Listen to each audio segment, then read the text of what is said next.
and welcome to NAB 2019. We're happy to have this morning at Post Perspective TV, Nick Nelson and Aaron Sloman from Ownzones. Welcome guys, thanks for joining us. Good morning. Thank you. So has it been a busy show for you guys so far? Yeah, you could say that. It's been quite busy. Yeah. That's day 3, you're still standing, you're still smiling, that's impressive. We actually had dinner last night and we were like, we're exactly halfway through this thing. And, we're on the downhill. Yes, all now. downhill from here. We'll get through this one and you'll be good. Yeah. So why don't you, for anybody checking out who's interested to know a little bit more about Ownzones and what you guys are up to, you want to give us a little overview? Yeah, I'd love to. So Ownzones is effectively a media entertainment technology company.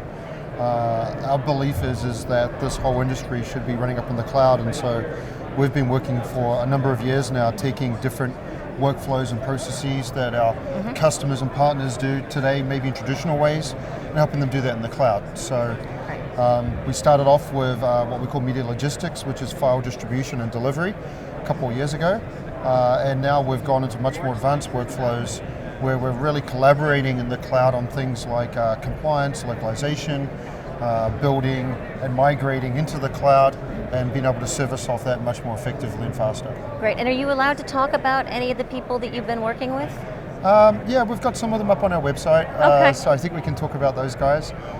We've got a couple of really large post-production facilities that have found that, instead of investing heavily into what I would consider sort of legacy ways of doing things, of editing bays and big workstations and those sorts of things, that they want to be able to do it in a way in the cloud where they can scale it.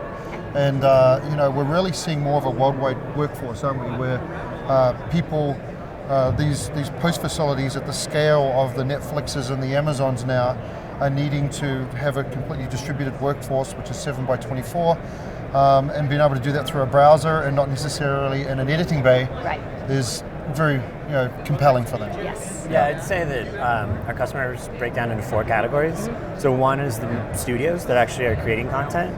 The other is kind of the post houses and other intermediaries that are helping kind of get that content into what shape it needs to be or add localized assets. And then the other is kind of companies that create ads or other content that's highly localized. And then the 4th is actually technology partners. So Netflix, Amazon, Microsoft. We don't make money from them, but we partner with them to help them get the content that they want. Good partners to have. Yeah. And one new one too that we're going to talk about today. Oh, okay. Well, let's talk first about Frame DNA, Nick, which I think are you introducing that at the show? Yeah. Okay. So Frame DNA is brand new for us. It basically came from the problem of having a lot of different versions of your content in libraries, as well as things that you're creating in kind of an in-progress workflow. And IMF is so good. So IMF is interoperable master format. And that packaging standard really tries to capitalize on cost savings in terms of storage and relating things in terms of data instead of just creating a bunch of replicated full end-to-end files. Frame DNA can look at those different versions, see the differences, and then just store those differences in relation to kind of your master file. So it actually enables people that think about IMF, that think about the cloud, but don't really know how to get there, to use something really powerful to get them there. Yeah, and one of the things that it does there is, most of our customers have at least 4 or 5 versions of a show. Yeah, at minimum. Daytime, nighttime, censored, uncensored, and then maybe 28 localizations times the airlines, so they end up with thousands. But storing all of those versions and on the on-prem systems is something that they've been doing, but when they move to the cloud and now they're going to pay for consumption per month, consolidating that down into a smaller subset, but still having exactly the same quality is a big savings for them. And that might actually be a nice segue into some of your new partner relationships that I think we might talk about. I think Grey Meta and Cinefilm, you're working with both those good groups of people there. Definitely. Yeah. So on the Grey Meta side, it's really introducing AI into our supply chain. So now customers, when they're working with their assets inside our Ownzones cloud, are able to have all those rich AI tips and metadata, facial recognition, brand recognition. So one of our customers is taking in clips from all their photo shoots that they're doing out there. They're actually doing ads, like Nick was saying. They're using Grey Meta to scan all those clips, and they're able to now, when they're starting to assemble their rough cuts, just search in a box and say, I'm looking for the people running down the street, and find all the camera angles select it, dragged it into the timeline. What are they looking for next? And so, we're taking tasks that used to require humans for so much review and using the power of the cloud to be able to do this stuff. So that one's Grey Meta. Grey Meta also allows us to plug into various AI engines, which means our customers have a lot of flexibility of all the different AI engines they want to be able to use. Yeah. Great. No, that's a strong partnership there. Yeah. And then the folks at Cinefilm, you're working with them as well. Yep. And yeah. So I'll add on to both of them at the end. so yeah. You're on, Aaron. You're on. That's right. So Cinefilm is kind of the gold standard in the industry for things like frame rate conversion, format conversion, and so again, it's this explosion of file-based workflows and OTT, and so our customers can now use things like Tachyon to slow down and speed up. To fully integrated. Yep, fully integrated into our cloud, and then they can also use some of the other more advanced Cinefilm features for things like up conversion and down conversion.